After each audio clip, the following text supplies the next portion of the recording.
Dear students and dear friends, आज हम आपके लिए एक महत्वपूर्ण विषय अर्थशास्त्र में जो समष्टि अर्थशास्त्र की जो शुरुआत हुई है उसमें जो राष्ट्रीय आय पढ़ रहे हैं उसमें कौन सा रेफरेंस है कि 8 कंसेप्ट राष्ट्रीय आय के लिए कौन से हैं, एब्रीविएशन कौन से हैं राष्ट्रीय आय के लिए, और सच्चा उत्तराधिकारी कौन है भाई राष्ट्रीय आय का, किसको कहेंगे कि ये राष्ट्रीय आय का सिंबल है वास्तव में, और हमको शुरुआत कहां से करनी चाहिए, राष्ट्रीय आय के किस एब्रीविएशन से शुरुआत करें कि ताकि हमको राष्ट्रीय आय के 8 अवधारणाओं को समझने में मदद मिले।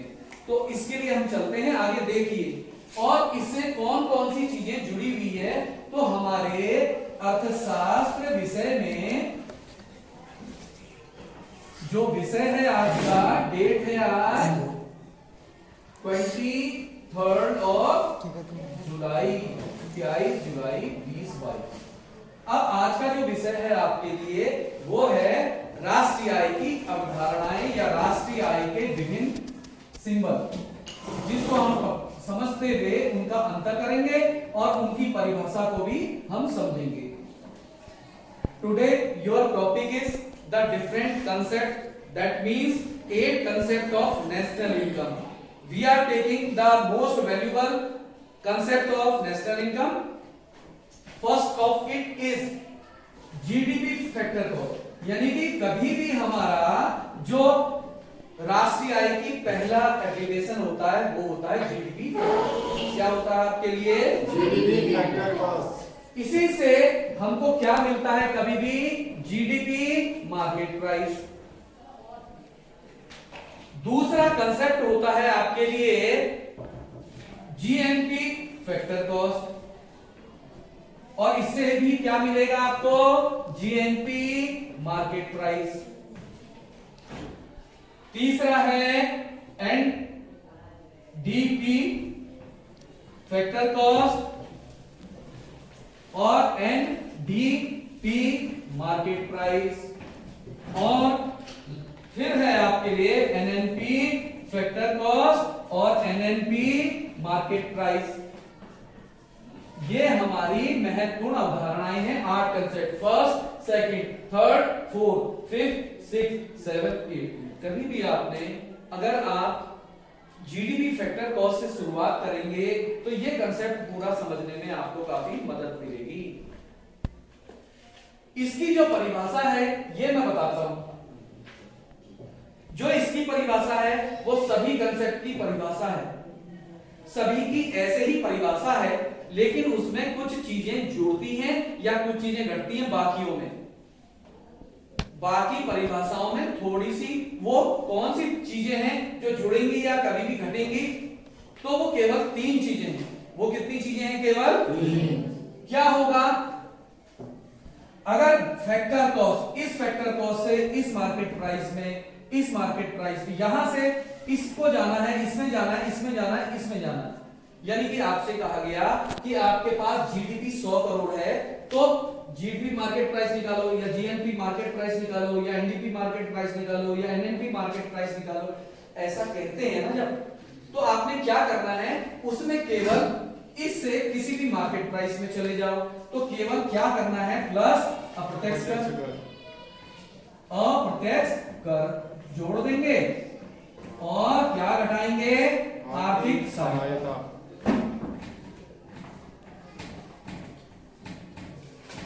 अब हमने दूसरा कंसेप्ट समझना है। देखिए कि मान लिया जाए इस फैक्टर कॉस्ट से आपको सवाल में दिया हुआ है जीएनपी फैक्टर कॉस्ट 100 करोड़ है, जीडीपी फैक्टर कॉस्ट नहीं, बल्कि अब मान लिया क्वेश्चन में दिया हुआ जीएनपी फैक्टर कॉस्ट 100 करोड़ है, उससे आप जीडीपी मार्केट प्राइस निकालो, जीएनपी निकालो, एनडीपी मार्केट प्राइस निकालो, एनएनपी मार्केट प्राइस निकालो, कुछ भी निकालना है तो आपके लिए क्या जरूरी होगा? अप्रत्यक्ष कर जोड़ो, आर्थिक सहायता घटाओ। समझ में आई बात? और इसी तरह से किसी भी मार्केट प्राइस से, इधर देखिए, किसी भी मार्केट प्राइस से अगर किसी भी फैक्टर कॉस्ट में जाना है, यानी कि आपसे कहा जाए मार्केट प्राइस इतना है, जीएनपी मार्केट प्राइस इतना है, आप फैक्टर कॉस्ट ज्ञात कीजिए, तो आपको इसको क्या करना पड़ेगा? ये दिया हुआ है आपको 100 करोड़, निकालना है। जब ऐसी स्थिति आएगी तो आप क्या करेंगे, इसको रिवर्स कर देंगे। क्या कर देंगे, इसको रिवर्स। अब अप्रत्यक्ष कर घटाएंगे, आर्थिक सहायता जोड़ेंगे। सेकंड शब्द जो हमारा है वो है आपके लिए, अगर दूसरी चीज जो सीखनी है इन आठों कंसेप्ट के बीच में, जो चीज मिक्स होती है वो है विदेशों से प्राप्त आय। कौन सी आय? विदेशों से प्राप्त आय। जिसमें आप डोमेस्टिक देख रहे हैं, इसमें तो विदेशों से प्राप्त आय शामिल नहीं होगी, चाहे ये जीडीपी हो, चाहे ये जीडीपी हो, या ये एनडीपी हो, या ये एनडीपी हो। कोई सा भी फैक्टर कॉस्ट या मार्केट प्राइस का जो भी विषय होगा उसमें विदेशों से प्राप्त आय शामिल नहीं होगी। यानी कि किसमें विदेशों से प्राप्त आय शामिल होगी? जो भी जीएनपी है, यानी कि जिसमें डोमेस्टिक ना होकर नेशनल आया हुआ है बीच में।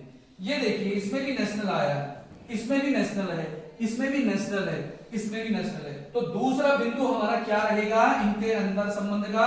सेकंड जो कंसेप्ट है वो है विदेशों से प्राप्त आय। विदेशों से प्राप्त आय।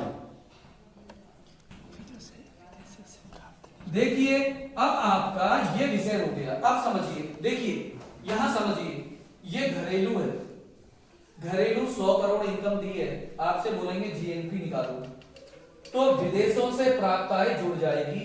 जो भी इसकी परिभाषा होगी उसमें क्या जुड़ेगा, जो भी सूत्र होगा इसका, उसमें क्या जुड़ जाएगा अतिरिक्त? विदेशों से प्राप्त आय। हाँ, हम क्या करेंगे, अगर ये जीडीपी फैक्टर कॉस्ट 100 करोड़ है और ये विदेशों से प्राप्त आय 20 करोड़ है, तो जीएनपी फैक्टर कॉस्ट कितना होगा? 120 करोड़ होगा। समझ में आई बात?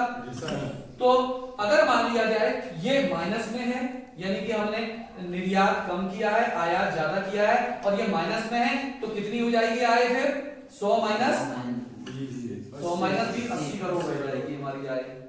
क्योंकि हमारा पैसा नहीं है, विदेशों को चला गया हमारा इंपोर्ट करने में, हमने कुछ मंगाया तो उसमें पैसा देना पड़ गया। समझ गए बात? जी सर। अब आते हैं कि मान लिया जाए, देखिए देखिए इधर, अब आपने यहां से इस चीज, ये चीज है, यहां से आपने इसमें पहुंचना है, जीडीपी फैक्टर कॉस्ट से यहां पहुंचना है। ये जीएनपी भी है। अगर यहां जाना था तो हमने एक ही चीज किया, अप्रत्यक्ष कर जोड़ा, आर्थिक सहायता घटाई, बस। लेकिन देखो, इस बिंदु से यहां पहुंचना है, तो अब दो चीजें शामिल हो गई। क्या क्या शामिल हो गई? एक तो बीच में नेशनल है, यानी कि डी नहीं है। डी माने डोमेस्टिक, घरेलू, घरेलू में विदेशी आय नहीं है, एन में विदेशी आय है। तो इसमें दो चीजें हैं, एक तो मार्केट प्राइस लिखा हुआ है और दूसरा विदेशों से प्राप्त आय शामिल होगी। तो दो चीजें जोड़ देंगे हम, क्या क्या? हाँ, यानी कि जीडीपी फैक्टर कॉस्ट में अप्रत्यक्ष जोड़ेंगे, आर्थिक सहायता घटाएंगे और विदेशों से प्राप्त आय भी जोड़ेंगे, तो क्या मिल जाएगा? GNP, market price. समझ में आया आप लोगों के लिए? तो अब आते हैं, बस जो तीसरी चीज है वो है डेप्रिसिएशन। क्या? मूल्यह्रास, या जिसको घिसावट व्यय कहते हैं या डेप्रिसिएशन कहते हैं। मूल्यह्रास या घिसावट व्यय या घिसावट व्यय, बस इन तीनों के मध्य जो संबंध है, तो इन तीनों के बीच में जो संबंध दिखाने वाली चीज है वो 3 पॉइंट ही है। ये पहली, ये दूसरी, ये तीसरी, जिसको मूल्यह्रास, घिसावट व्यय या डेप्रिसिएशन कहते हैं। तो ये बच्चों आएगा किसमें? ये किसमें आएगा? देखिए, एक जगह और अंतर रह गया। डी और एन का अंतर आपने किससे समझा? विदेशों से प्राप्त आय। एफ सी और एनपी का अंतर किससे समझा? एफ सी और एनपी का संबंध अप्रत्यक्ष कर और आर्थिक सहायता से समझा। अब एक अंतर रह गया, मूल्यह्रास, घिसावट। ये जो पहले वाला जो अक्षर है ना, ये इससे इसका संबंध है। जिसमें जीजी होगा, जिसमें जीजी है उसमें इसका रोल नहीं है, बल्कि जिसमें एनएन है उसमें ये घटेगा। किससे? मान लिया जाए मैं कहूं जीडीपी फैक्टर कॉस्ट 100 करोड़ है। क्या करोड़ है? 100 करोड़ है। और एनएनपी फैक्टर कॉस्ट यानी कि शुरू का एन है, इसमें ये एन है, ये डी है और ये फैक्टर कॉस्ट है, तो इसलिए ये वाला पॉइंट तो आएगा नहीं। क्या क्या पॉइंट आ जाएंगे अब इसकी परिभाषा बताने में? जीडीपी फैक्टर कॉस्ट 100 करोड़ है, 100 करोड़ में हम क्या करें? मूल्यह्रास घटा दें। क्या घटा दें? मूल्यह्रास। ये सकल है, ये भी सकल है, ये भी सकल है, ये सकल है, ये सकल है, ये शुद्ध है। इसका मतलब क्या? शुद्ध, नेट। ये क्या है? नेट। इसकी इंग्लिश क्या है? नेट। नेट माने शुद्ध। तो शुद्धता जो है उसको लाने के लिए हमको क्या करना पड़ेगा, मूल्य ह्रास घटाना पड़ेगा। किससे? अगर हम कहें जीडीपी हमारा 100 करोड़ है और मूल्य ह्रास कितना 20 करोड़ है, तो हम क्या करेंगे, इसको प्राप्त करने के लिए शुद्ध के एन को प्राप्त शुद्धता प्राप्त करने के लिए सकल में से पूरे में से क्या घटा देंगे, जो हमारा खर्चा हुआ है मशीन के टूट फूट में, मशीन की रिपेयरिंग में, पुरानी चीज हो गई है उसमें घिसावट व्यय आ रही है, मरम्मत में, नई चीज लाने में, ये सब घिसावट व्यय होते हैं। तो सकल में से उसको घटा देंगे, जो हमारा खर्चा हुआ है वो हमारी आमदनी तो है नहीं, तो उसको घटा देंगे, हमको शुद्ध आय मिल जाएगी देश की। तो अब इसको प्राप्त करने के लिए हम क्या करेंगे, या इसको प्राप्त करने के लिए क्या करना पड़ेगा, पहली चीज जीडीपी फैक्टर कॉस्ट या जीएनपी फैक्टर कॉस्ट में से क्या घटाना है जरूरी, ये मूल्य ह्रास या घिसावट। चाहे ये एनएनपी प्राप्त करना है, ये एनडीपी प्राप्त करना है, ये प्राप्त करना है, ये प्राप्त करना है, आपको घिसावट घटाना पड़ेगा, मूल्य ह्रास घटाना पड़ेगा। तो आपको क्या मिल जाएगी, आपको क्या मिलेगी, शुद्ध आय। बस तीन ही चीजों का अंतर संबंध है। अब देखिए, अब मैं इसे समझाता हूं परिभाषा के तौर पर। तीनों के संबंध को आपने देखा ना, अभी और क्लियर होगा, बस मुझे देखते रहो और समझते रहो, जो चीज समझ नहीं आ रही समझेंगे अभी। अब क्या है, इसकी परिभाषा क्या है वो लिखते हैं हम, ये मिटा देते हैं, इसको यहां से ऐसे लिखते हैं। अब लिखता हूं मैं यहां पे एक परिभाषा, क्या परिभाषा है, एक देश की भौगोलिक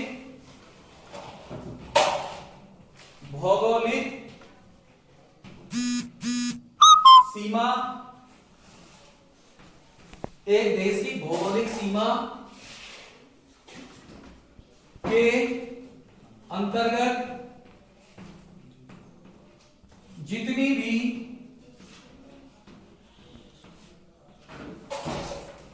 वस्तुओं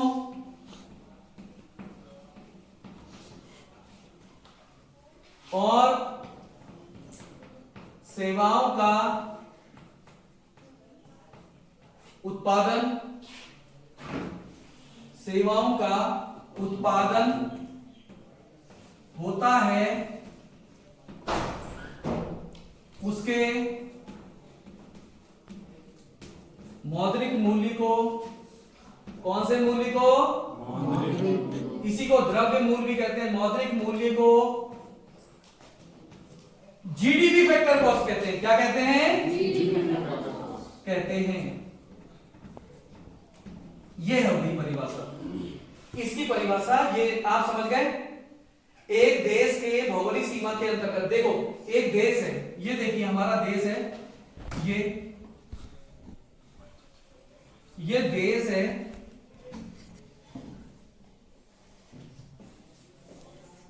ये देश है। देश की भौगोलिक सीमा के अंतर्गत जितनी भी वस्तुओं सेवाओं का उत्पादन हो रहा है उसके मौद्रिक मूल्य को क्या कहेंगे, जीडीपी फैक्टर को। समझ गए।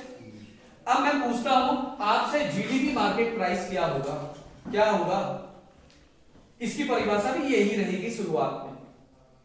हम इसकी भी परिभाषा कैसे कहेंगे, अब सुन लो बच्चों, इधर देखिए, और सबकी परिभाषा अपनी कॉपियों में लिखनी है। इसकी भी परिभाषा हम कैसे कहेंगे, देखिए ऐसे ही कहेंगे, एक देश की भौगोलिक सीमा के अंतर्गत निश्चित अवधि नहीं लिखी है, आप निश्चित अवधि भी जोड़ लें, परिभाषा में निश्चित अवधि भी जोड़ लें। एक देश की भौगोलिक सीमा के अंतर्गत जितनी भी वस्तुओं सेवाओं का उत्पादन होता है, जीडीपी मार्केट प्राइस जो है, इसकी भी परिभाषा ऐसे ही स्टार्ट होगी, यानी कि आठवां कंसेप्ट की परिभाषा ऐसे ही स्टार्ट हो रही है। सबकी एक जैसे लिख रहे हैं, कोई बात नहीं, घबराइए नहीं आप, मैं बता रहा हूं यही परिभाषा लिखनी है, लेकिन उसकी सही परिभाषा करने के लिए आपने कुछ अंतर कर दिखाना पड़ेगा। हमने स्टार्ट की, अंतर क्या है, जीडीपी है, जीडीपी है, अंतर कितना है, केवल फैक्टर कॉस्ट और मार्केट प्राइस का। आपको यह परिभाषा पहले से ही ज्ञात है, तो मार्केट प्राइस का जो अंतर लाता है उस चीज को हम शामिल कर लेंगे तो उसकी परिभाषा बन जाएगी। तो अब हम इसकी परिभाषा बोलते हैं, एक देश की भौगोलिक सीमा के अंतर्गत जितनी भी वस्तुओं, एक निश्चित अवधि में, साथ में निश्चित अवधि भी लगाएं, एक देश की भौगोलिक सीमा के अंतर्गत निश्चित अवधि में जितनी भी वस्तुओं और सेवाओं का उत्पादन होता है उसके मौद्रिक मूल्य में अप्रत्यक्ष कर जोड़ने पर, मूल्य आर्थिक सहायता घटाने पर हमें क्या प्राप्त होता है, जीडीपी मार्केट प्राइस। अब हम ये कंसेप्ट, तीसरा कंसेप्ट लेना चाहते हैं जीएनपी फैक्टर कॉस्ट। इसकी भी परिभाषा ऐसे ही स्टार्ट होगी, एक देश की भौगोलिक सीमा के अंतर्गत जितनी भी वस्तुओं सेवाओं का उत्पादन होता है एक निश्चित अवधि में, और उसके मौद्रिक मूल्य को हम क्या, उसके मौद्रिक मूल्य में। अब अंतर देखिए कहां कहां है। पहला, फैक्टर कॉस्ट में कोई अंतर नहीं है, यानी कि ये चीज नहीं आएगी। दूसरा अंतर यहां पे भी नहीं है, अंतर केवल इसमें है डी और डोमेस्टिक और नेशनल में। तो इसमें क्या जुड़ेगा, सेकंड पॉइंट ही जुड़ेगा मात्र। अब हम कहेंगे एक देश की भौगोलिक सीमा के अंतर्गत निश्चित अवधि में जितनी भी वस्तुओं सेवाओं का उत्पादन होता है उसके मौद्रिक मूल्य में विदेशों से प्राप्त आय को जोड़ने पर वह जीएनपी फैक्टर कॉस्ट कहलाता है। अब हम चौथा कंसेप्ट लेते हैं, इसकी भी परिभाषा ऐसे ही रहेगी जैसे परिभाषा औरों की चली आ रही है, लेकिन अंतर कहां कहां दिख रहा है आपको, इससे, इसी से अंतर देखना है आपने। बस पहला अंतर दिख रहा है डी का, क्या दिख रहा है, ये एन है, राष्ट्रीय है, ये घरेलू है। घरेलू में विदेशों से आय शामिल नहीं थी, इसमें शामिल होगी। दूसरा अंतर है फैक्टर कॉस्ट, यहां है, यहां मार्केट प्राइस है। तो आपकी परिभाषा बनेगी, एक देश की भौगोलिक सीमा के अंतर्गत निश्चित अवधि में जितनी भी वस्तुओं और सेवाओं का उत्पादन होता है उसके मौद्रिक मूल्य में विदेशों से प्राप्त आय जोड़ देंगे, अप्रत्यक्ष कर जोड़ देंगे, आर्थिक सहायता घटा देंगे, तो हमको जीएनपी मार्केट प्राइस प्राप्त होगी। अब आते हैं इसमें। अब देखिए इसमें अंतर पाया जा रहा है जी में और एन में। ये मूल्य ह्रास दिखाएगा। क्या करना पड़ेगा, यहां से यहां जा रहे हैं, यानी कि ये 100 करोड़ है और ये प्राप्त करना है तो मूल्य ह्रास घटेगा। अगर आपको ये दिया हुआ है 100 करोड़ और ये निकालना है तो फिर मूल्य ह्रास जुड़ेगा। समझ गए बात, फिर उल्टा करना पड़ेगा। अगर सीधा संबंध नहीं है, उल्टा संबंध पूछा जा रहा है, यानी कि ये दिया है 100 करोड़, ये निकालना है, मूल्य ह्रास घटाओगे। अगर ये 100 करोड़ दिया है, ये निकालना है, तो आप मूल्य ह्रास को जोड़ोगे, घटाओगे नहीं। तब समझ में आया? तब ऐसे ही जब एफसी से एनपी पे जाते हैं, यानी कि ये 100 करोड़ है और ये निकालो पूछा है, ये निकालना है, तो आपको सीधा संबंध अप्रत्यक्ष कर आर्थिक सहायता घटानी पड़ेगी। लेकिन अगर आपको ये 100 करोड़ दिया है और ये निकालना है, तो आप उल्टा करेंगे, अप्रत्यक्ष कर को घटाएंगे, आर्थिक सहायता को जोड़ेंगे। ऐसे ही अगर आपको ये जीडीपी से जीएनपी में या इसमें जाएंगे, किसी भी एन वाले में जाएंगे, इसमें जाएंगे, इसमें जाएंगे, इसमें, तो विदेशों से आय जोड़ेंगे। लेकिन आपको जीएनपी या एनएनपी दिया है और उससे आपको घरेलू में जाना है किसी में, तो विदेशों से आय जोड़ने की बजाय घटा देंगे, है ना। तो ये है संबंध। अब आप इसकी परिभाषा लेते हैं, जीएनपी की हमने बता दी। अब आते हैं एनडीपी फैक्टर कॉस्ट। एक देश की भौगोलिक सीमा के अंतर्गत निश्चित अवधि में जितनी भी वस्तुओं और सेवाओं का उत्पादन होता है उसके मौद्रिक मूल्य में मूल्य ह्रास घटा देंगे तो हमें एनडीपी फैक्टर कॉस्ट प्राप्त हो जाएगा। केवल मूल्य ह्रास घटाना है, डी सेम है, फैक्टर कॉस्ट सेम है, केवल अंतर यहां है, तो वही घटाना था हमको और हमको एनडीपी फैक्टर कॉस्ट प्राप्त हो गया। अब आते हैं जीडीपी फैक्टर कॉस्ट, हमारा बेस है हर परिभाषा के लिए, तो इससे स्टार्ट करके हम कुछ तीनों में से कुछ जोड़ेंगे या घटाएंगे, बस इतना ही हमने करना है ऑटो कंसेप्ट को समझने के लिए। अब इसकी परिभाषा समझनी है एनडीपी मार्केट प्राइस की। इसमें अंतर कहां है, एक तो ये जी है, ये एन है, ये डी है कॉमन है, पी कॉमन है, और ये एफ सी है, ये एमटी है। तो परिभाषा होगी एक देश की भौगोलिक सीमा के अंतर्गत निश्चित अवधि में जितनी भी वस्तुओं सेवाओं का उत्पादन होता है उसके मौद्रिक मूल्य में मूल्य ह्रास घटाने पर और अप्रत्यक्ष कर जोड़ने पर, आर्थिक सहायता घटाने पर हमको एनडीपी मार्केट प्राइस प्राप्त होगा। हमारा असली जो मेन हीरो है, यानी कि जो असली कंसेप्ट है, असली एब्रिविएशन है राष्ट्रीय आय की, वो है एनएनपी फैक्टर कॉस्ट। कौन सी है? यही है। आपसे पूछा जाए राष्ट्रीय आय का शाब्दिक अर्थ मतलब एब्रिविएशन क्या है, तो आप बोलेंगे एनएनपी फैक्टर कॉस्ट। यही है असली। शुरुआत के लिए असली हीरो कौन है? GDP factor cost. और असली कंसेप्ट कौन सा है इसका? NNP factor cost. तो इसकी परिभाषा में क्या अंतर है, केवल ये जी से एन आया यानी कि मूल्य ह्रास घटेगा, ये डी है यानी कि ये एन है नेशनल है तो विदेशों से आय जुड़ेगी, ये फैक्टर कॉस्ट है, ये भी फैक्टर कॉस्ट है। तो परिभाषा बनेगी आपके लिए एक देश की भौगोलिक सीमा के अंतर्गत निश्चित अवधि में जितनी भी वस्तुओं और सेवाओं का उत्पादन होता है उसके मौद्रिक मूल्य में मूल्य ह्रास घटाने पर, विदेशों से आय प्राप्त विदेशों से प्राप्त आय जोड़ने पर हमको एनएनपी फैक्टर कॉस्ट प्राप्त होती है। और ये कंसेप्ट है, इसमें सारे तीनों की तीनों चीज शामिल हो जाएंगी। क्यों? देखो जी का अंतर है, डी का अंतर है और एफसी का अंतर है। इसमें तीनों की तीनों चीजें शामिल हो जाएंगी तो आपकी एनएनपी मार्केट प्राइस मिल जाएगा। अब परिभाषा बनेगी एनएनपी मार्केट प्राइस की, एक देश की भौगोलिक सीमा के अंतर्गत एक निश्चित अवधि में जितनी भी वस्तुओं सेवाओं का उत्पादन होता है उसके मौद्रिक मूल्य में अप्रत्यक्ष कर जोड़ने पर, आर्थिक सहायता घटाने पर, विदेशों से प्राप्त आय जोड़ने पर और मूल्यह्रास घटाने पर हमें क्या प्राप्त होगा? NNP market price. इस तरह से ये आठों कंसेप्ट आपके पूरे होते हैं। अब हमने समझना है, हमने तो ये समझ लिया, अब इसको और अच्छी तरह समझते हैं। ये मिटा दिया जाए एक बार। अब मैं आपसे पूछना चाहता हूं, लेट सपोज मैं एक क्वेश्चन पूछता हूं, ये 100 करोड़ है और अप्रत्यक्ष कर, चलो साफ लिखते हैं, दोबारा से करते हैं इसे। ये परिभाषा आपने समझी और आठों कंसेप्ट की परिभाषा समझ में आई? थोड़ा कठिन नहीं है, आप कठिन मत बनाओ उसको, हम इसको अच्छी तरह समझते हैं। और देखिए सबसे शुरुआत वाला शब्द कौन सा है? GDP factor cost. और इससे क्या मिल सकता है हमको? और बाकी चीजें मिल सकती हैं। यहां पे भी हम ले लेते हैं जीएनपी फैक्टर कॉस्ट, यहां पे ले लेते हैं जीएनपी मार्केट प्राइस, यहां पे ले लेते हैं एनडीपी फैक्टर कॉस्ट। हाँ, कोई भी कहीं भी लिख दो बाकी शुरुआत के अलावा।